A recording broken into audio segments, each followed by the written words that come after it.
You're listening to BBC Coventry and Warwickshire, introducing with me, Martin Winch, and my next guest has been playing music in Coventry and across, well, pretty much the rest of the world for many, many years, performing in bands like the Wild Boys, Tearjerkers, Bone Diggers, Three Men in Black, and his current ensemble, SkabillY Rebels, and some band called The Specials. You may have heard of them. Yes, it's a privilege to welcome Mr. Radiation, Roddy Byers, onto the show. Hello, Roddy. Hello, how you doing? Very well, thank you. Now, we were actually in the same room last year, but I spent most of my time actually having to watch you from a giant TV screen suspended a few foot above you, because it was at the Rico Arena. Nice to have you, yes, nice to have you a little bit closer to hand, within touching distance.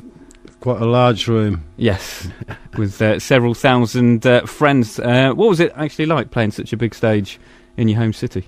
It's a shame it's sort of like there isn't more venues. It's probably all musicians say that, I suppose. Like, the Rico's not ideal, but it does hold a lot of people. Yeah. Would you want a slightly smaller venue, a bit more intimate, or just a much bigger one? Well, Tiffany's is quite nice, and the Hippodrome is quite good as well. But how many did Tiffany's hold in its heyday? 2,000-3,000 maybe, I don't know. That's quite a few. I didn't count them. There were lots, just sort of like a sea of faces and what have you. Obviously, Specials reforming, how pleasing was that? It might sound weird, but I kind of expected it and kind of dreaded it, and I kind of sort of like thought it'd happen again. Which, it sounds kind of weird, but like, I don't know, it's written in the stars or whatever, you know. Because obviously, when the first time around, it was actually quite a shortish period, wasn't it? But obviously, you left your it was only mark. Probably two years of actually being in the charts. Were you surprised with the sort of response this time around, with gigs being sold out? We thought there'd be some response, because like, we'd all been like doing little bits similar for quite a while, and we knew if we got more or less the original lineup back together, there'd be like a call for it. But we were quite knocked out. I think the majority of the crowd seemed to be sort of like the ones that probably like were the younger brothers and sisters of the people that saw us in the day and weren't old enough to see us. So like, most ones I spoke to were like probably 13 or 11 or 12. Well, you're touring still with the Specials. You've got a gig coming up at the Royal Albert Hall, haven't you, later this year? Yeah, the Teenage Cancer Trust, Roger Daltrey's thing he does every year, apparently. And 29th of March. I've played there once before the Bone Diggers. Oh, right. So you got previous experience then? Yeah, so it'd be a huge sort of dome with a terrible sound. And so it's not good acoustically then? Well, I wasn't impressed then, but I guess if you got more speakers, it might be better. Well, if people can't get along to that and didn't manage to get to the gigs last year, or if they did, you do have a DVD, fingers crossed, coming out. You know, so it's the main thing. That's a good cause, and you got the live DVD coming out as well, haven't you? At the same time, March time, yeah. That's Wolverhampton, so that was a pretty good gig. Some of the reaction of the crowd was better than other gigs, but like, you know, SOD's law, like, you know, like, but it was okay. Yeah, I thought it was pretty good. And then obviously off to America following that. You got in April, apparently, end of April. Yeah, we're doing a TV. Is it some guy Fallon's show? Oh, right. Someone else is organising this tour. No idea, but like But it's one way of getting over the people, millions of people, without sort of doing the Midwest, the Bible Belt, you know. Yeah. Do you have fond memories from previous tours over there? Some. No, it's all a bit overwhelming because of the size of the place, anyway. Yeah.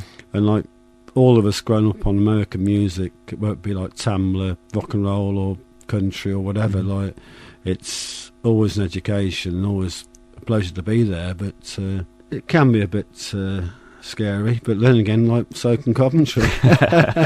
On any given night. Yeah. The SkabillY Rebels then, how long's that project been going? Is it 4 years now, is it 5? Time flies by, you know. It's a fusion of ska and rockabilly, hence the name, I guess. It's what I've been doing since the 80s, really. Like, it's just the way, my take on music, you know, like, whatever I like, I tend to throw into the pot, stir it up, and what comes out, SkabillY. Now people can actually listen to that. I'll be playing a track of yours in a moment, Lonesome No More, and at the end of this show as well, I'll play Blues Attack, which is the title from your current album. Is this the first or second or third album with SkabillY Rebels? It's the first album.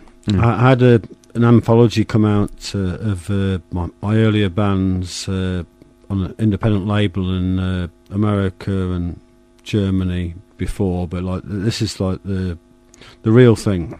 The real deal. And it came out at the back end of last year, didn't it? So it's fairly fresh. It's taken a while, so I basically didn't have the money to sort of like record it before recently, obviously with the specials, things have been a bit better, like cash-wise, but it was all like counting the pennies and sort of like dragging people in the studio, like a local studio as well.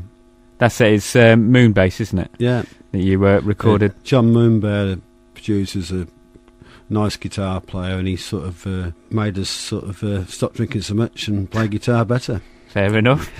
It's fair to say that you wrote some classics with the specials, Rat Race, Concrete Jungle, a couple of them. How do your current crop compare to those? It's very hard to sort of say what song's better than the next song. You know? Like, we had the manager of the Police, who in the 90s said, just change the words to the first specials album and I'll sign you up. Fair enough. You know, I mean, like, just play the same music, but just change the words, you know.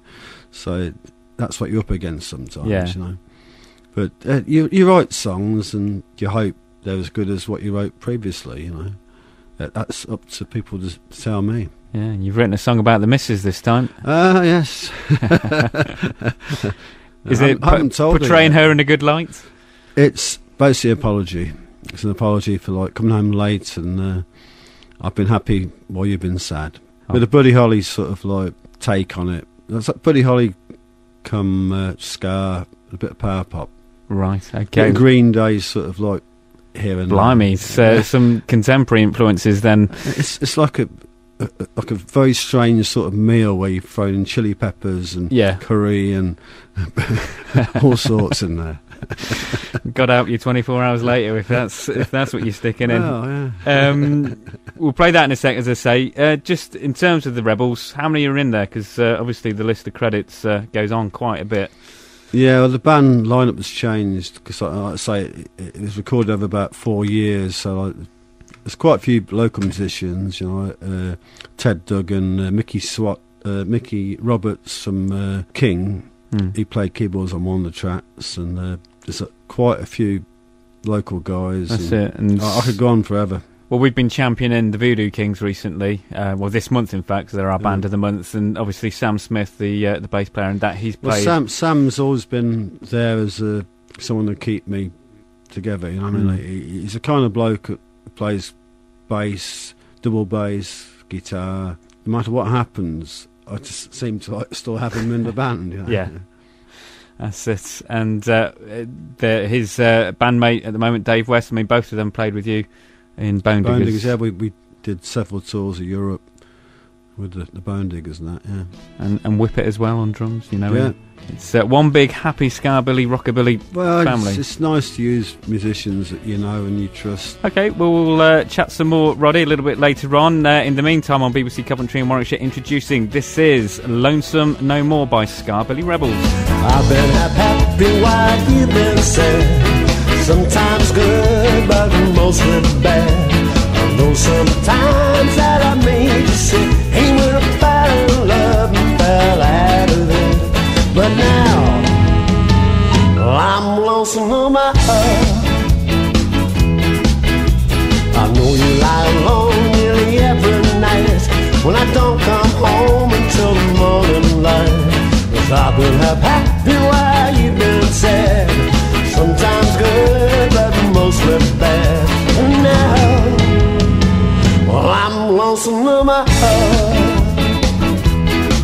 I'm just trying to write this letter to you and tell you why I'm not lonesome.